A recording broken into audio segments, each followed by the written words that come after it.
Hello, my dear children. Now we are going to read the next chapter, lesson number 3. But before that, I forgot to read the last paragraph of lesson 2. I'm sorry, I'm going to read now. Because by just looking at the picture, I got so excited that I didn't turn the page. This picture, remember?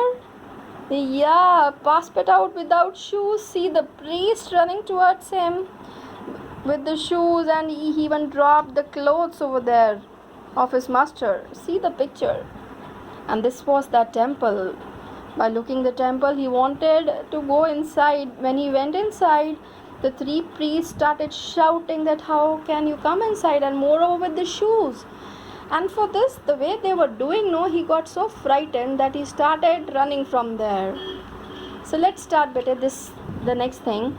Fix was sitting a short distance away pretending to read a newspaper. Okay, Fix was again pretending that he was not interested. He was showing that he was not interested in any of the thing happening over there.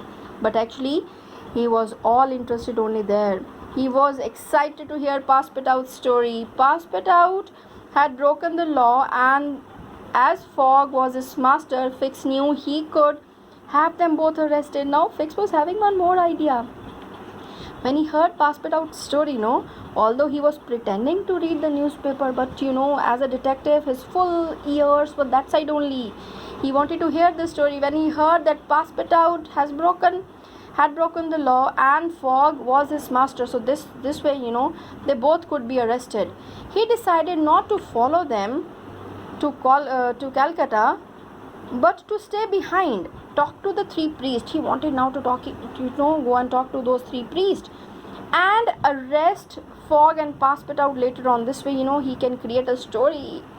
As the train left the station, Fix laughed because he thought this trick is going to work out now, and he's going to get the arrest warrant, and he can make the journey, he can delay their journey.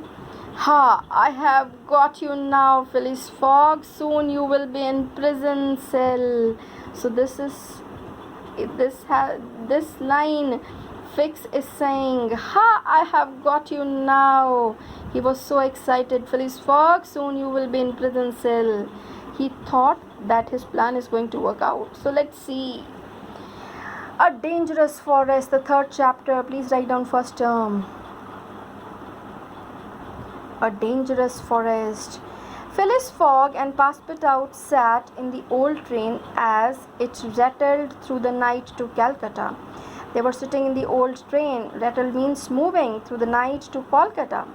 That time Calcutta. They rode in the same carriage with Sir Francis Cromarty. Please, better, this is the character. Circle. With Sir Francis Cromarty, a fellow passenger from the Mongolia. Sir Francis was a gentleman of about 50 with red cheeks and a big white moustache. I think the picture is there somewhere. This one, a person behind. See this one. Sir Cromarty. 50 with red cheeks and a big white moustache. He had lived in India for many years and was on his way to Benares. Fogg told Cromarty all about his bet. Fogg told everything about his bet, that he's now around the world and in 80 days he has to reach there back. So this was the bet between him and his friends and their trip around the world. He told everything. The gentleman thought that the whole thing was very exciting. He knew a lot about the country and its customs, and Fogg found this interesting and useful. He thought he'll get some idea. You are very lucky, Mr. Fogg. This railway line was completed only a few weeks ago. He told that you are really lucky. This railway line was completed a week ago only. Otherwise, that could be a long journey for you to travel.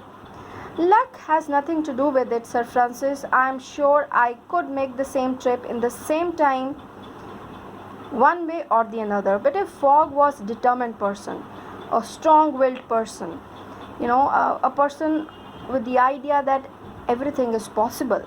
So he told, even if the railway is not there, this is not one of the excuse.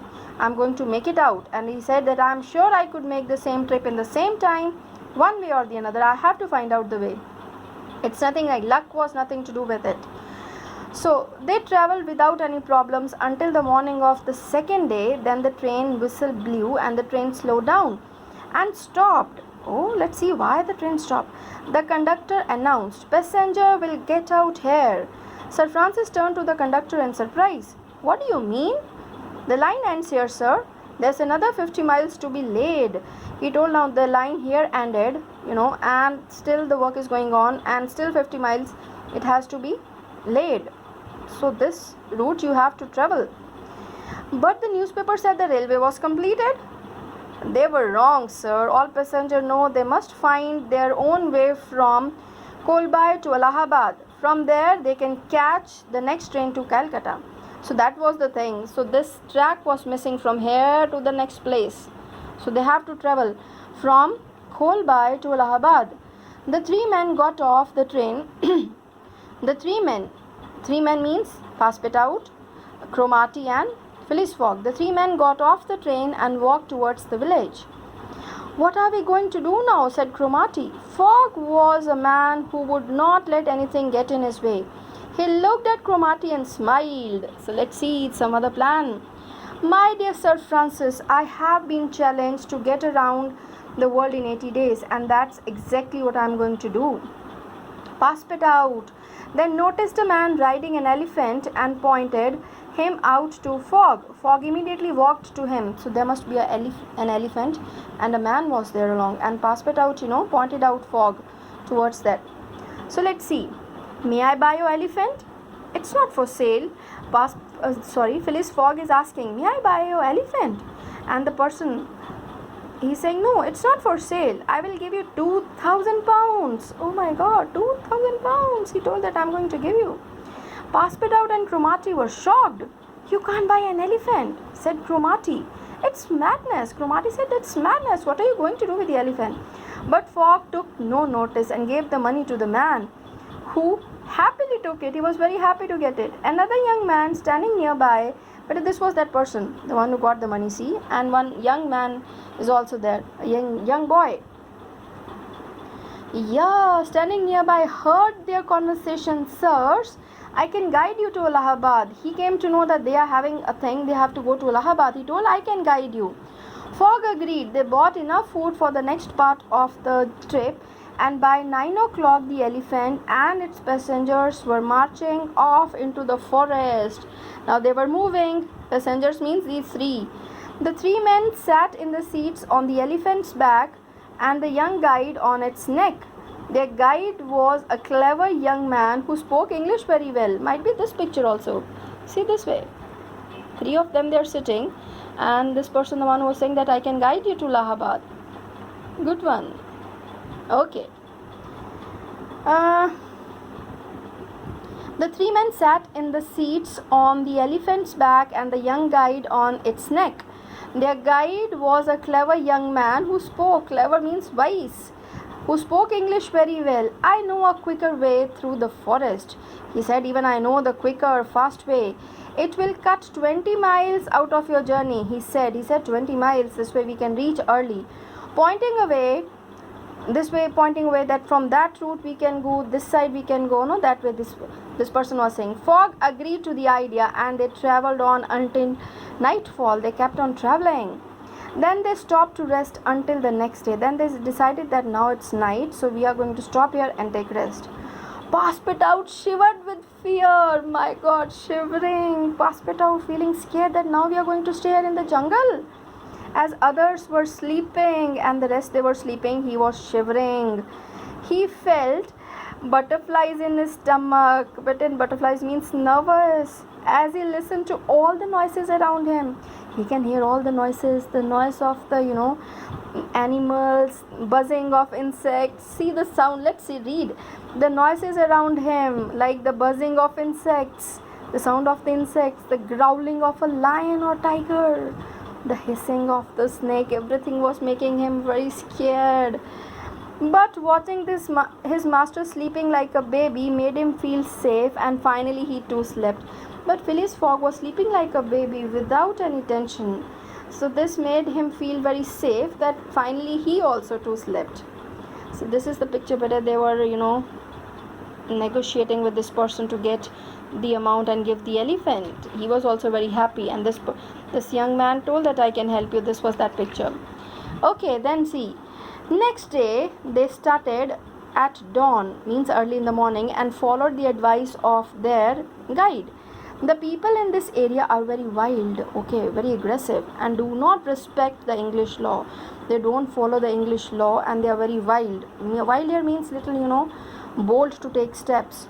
We must stay away from their villages and towns if we want to be safe, because they don't, like or wish anyone to come near their villages, or outsider to come in the village or the towns where they live. They continued without any problem and were only about 4 hours from Allahabad. Now only 4 hours were there when they suddenly heard a strange sound coming through the trees. The elephant was frightened and would not go further. Even the elephant got frightened, and even the animal was not moving, the elephant. The men got off, and the young guide, the men got off, the three of them, they got off from they climbed down from the elephant, and the young guide tied the elephant to a tree. Carefully they crept means crawling down behind some bushes until they could see what was happening. They want to see that what's going on, why the elephant is not moving, and what kind of noise was coming on. The sound grew louder. Now they can see a line of men marching and playing strange instruments. There were some people over there, and they were marching, moving, and playing strange instruments. They were carrying a young Indian woman who was tied to a wooden platform on their shoulders. They were carrying one woman, a girl, and a wooden platform was there. I think there was a picture. See this one. Yes, they are looking. Cromarty, the young guide, Phileas Fogg, and Passepartout. And see, a young woman is there, men are there, and they are making this sound, and they are carrying this girl, see here, on the wooden platform. This looks very strange. Okay, let's see. On their shoulders. The young woman was next to the dead body, covered by a large red cloth. Cromarty looked sad, because Cromarty knew the things, what was going on. So that young woman was sitting next to the dead body, covered by a large red cloth. Ah, Sati. And this way he told, ah, Sati. The young girl nodded. Nodded means in the position of yes, nodding, head moving like this. What's that? Asked Fogg, because Fogg was not clear about this. In India, the dead are burnt, not buried. He told about the customs. Not buried. Indians, they are, they burn their dead bodies. Of the dead bodies are burnt. It is the custom here that the wife of a dead man is burnt with him as a gift to the gods. Oh my God, when he heard, it was so strange. A live person was forced to get burned along with the dead body. That was so ridiculous, so bad custom. That's terrible, cried Passepartout. Sir Francis nodded and explained, these sacrifices are illegal in the parts of India controlled by English, but I am afraid we have no power in this savage territory. Savage territories means where these people are living. They don't follow the laws. They don't even listen to anyone. Usually wives choose to die with their husbands, but in this case it's not so, added the young guide. He told usually even the wives are being trained like that. They choose to die with their husbands, but in this case this is not like that. What do you mean? Asked Fogg. Then Fogg wanted to know. Everyone knows this woman's story. Everyone. Now he's going to tell the story why she was not, herself. Her name is Oda. She's a daughter of a rich merchant. Rich merchant means businessman. A well-known beauty with a British education. She was forced to marry one of the old princes. Old, keep in mind, she was quite young, of this area, who died a few days ago. They will probably kill her tomorrow morning as a part of the funeral. Even along with the funeral, they are going to kill her also. Just imagine, a live person has to give his or her life, this case her life, along with the dead body. Fogg walked away from the men for a moment. He was deep in thought. Then he suddenly turned to them. He came back. Gentlemen, we have 12 hours to spare. He counted that he still have 12 hours. Do you agree that we must help this poor woman? All the three men shouted yes. But the guide looked worried. It will be dangerous. We would better wait till nightfall. Let's wait, he said. We are in no hurry, replied Fogg calmly. Actually, he was little confused. He told we would wait till better till late nightfall. Let's see what we can do. So, beta, this was the picture I wanted to show you again. So this was, sometimes there are some of the customs, and then later on, beta, this was being abolished. You must have read in your histories, history books. So okay, till here. Thank you, beta. God bless you.